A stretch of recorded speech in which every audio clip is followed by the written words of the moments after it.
Welcome to Pindar Poetry. We hope you learned something new. You begin by adding the bot to your server. Paste the token into your chosen platform.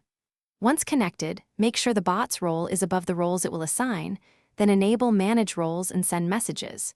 You should create any target roles now, because role ID or names are required in automation code or a dashboard. Next, open your automation method, a bot script, a no-code service, or a server bot panel, and prepare to map event triggers to roles. Now implement the core logic. When the chosen trigger fires, for example member join or reaction add, fetch the guild member and target role by ID.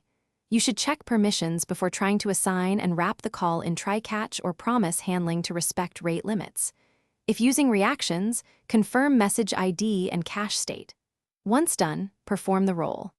Add operation and log success or failure. Make sure to debounce, duplicate events, so users do not receive repeated assignments.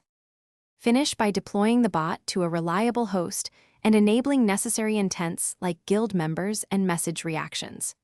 You should test with a non-admin account to observe real behavior and watch audit logs for denied operations.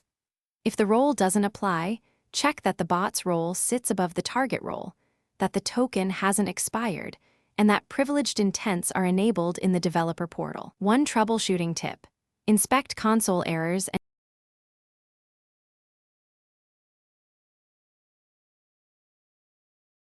Thanks for watching. Consider subscribing if we helped you.